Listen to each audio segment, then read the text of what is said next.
Bayangin satu malam yang seharusnya jadi perayaan mimpi, tapi justru berubah jadi titik paling sunyi dalam perjalanan seorang anak daerah.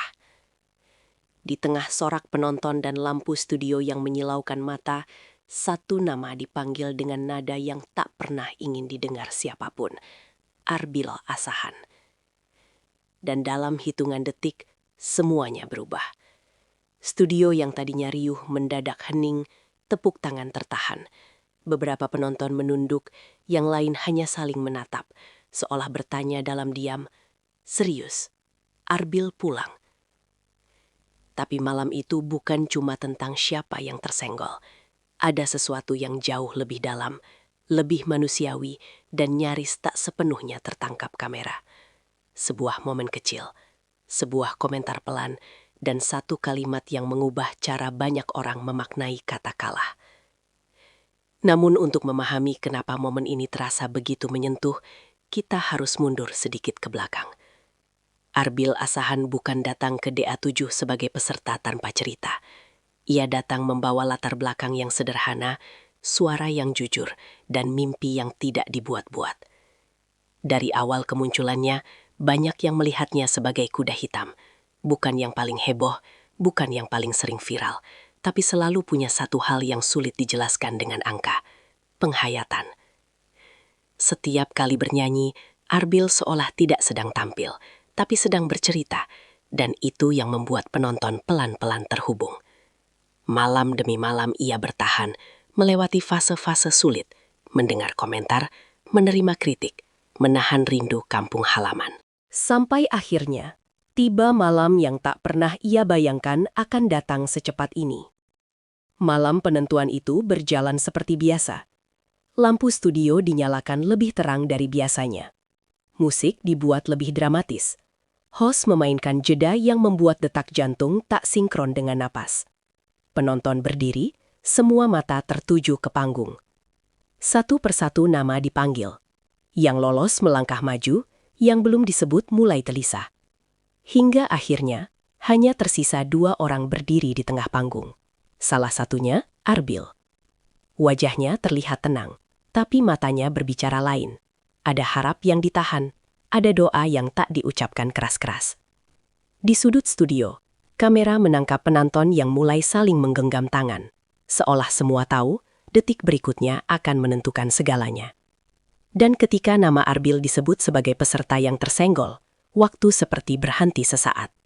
Tidak ada teriakan, tidak ada reaksi berlebihan, hanya keheningan yang berat. Arbil menunduk, mengambil napas, lalu berdiri tegak. Ia tersenyum, meski jelas itu bukan senyum yang lahir dari kemenangan.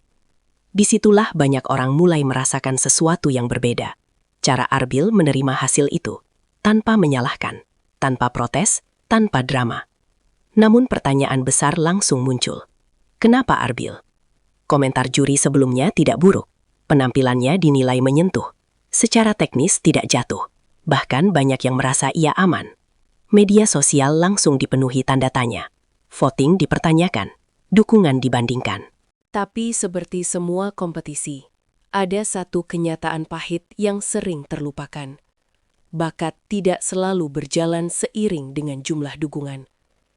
Di balik angka-angka yang bergerak di layar, ada realita tentang kekuatan massa, tentang basis pendukung, tentang selisih tipis yang bisa menentukan nasib seseorang.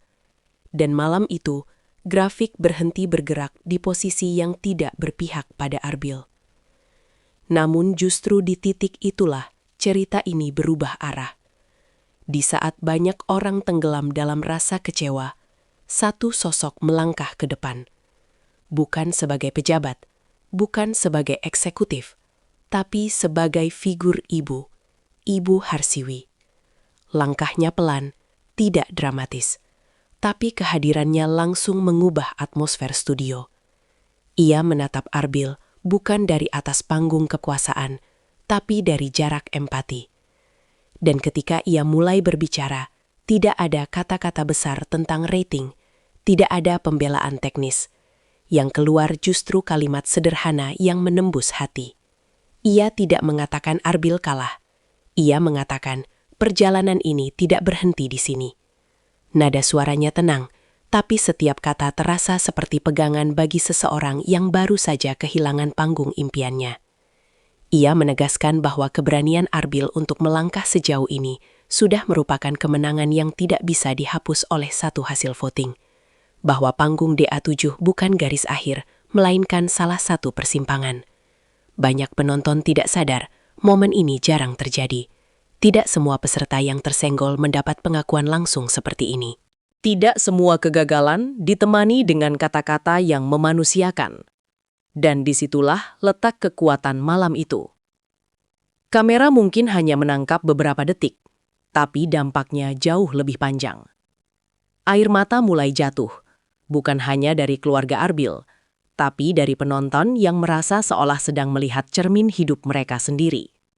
Tentang perjuangan yang sudah maksimal, tapi hasilnya belum sesuai harapan. Tentang mimpi yang harus ditunda, bukan diakhiri.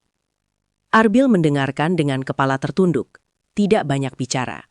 Tapi dari caranya mengangguk, terlihat jelas bahwa kata-kata itu sampai, bukan sebagai hiburan, tapi sebagai penguat. Di media sosial, potongan komentar Ibu Harsiwi mulai dibagikan. Banyak yang mengatakan ini adalah salah satu momen paling menyentuh di musim ini. Bukan karena dramanya, tapi karena kejujurannya. Tidak menjanjikan masa depan instan, tidak menghapus rasa sedih, tapi memberi makna pada kegagalan. Dan mungkin disitulah pesan terbesarnya. Di dunia hiburan, kita sering diajarkan bahwa hanya pemenang yang diingat, bahwa yang kalah akan cepat terlupakan. Tapi malam itu, Arbil Asahan membuktikan sesuatu yang berbeda, bahwa cara seseorang jatuh bisa jauh lebih berkesan daripada cara orang lain menang. Setelah lampu studio padam, Arbil harus kembali ke dunia nyata, tanpa gemerlap, tanpa sorotan kamera. Tapi ia pulang membawa sesuatu yang tidak semua peserta punya.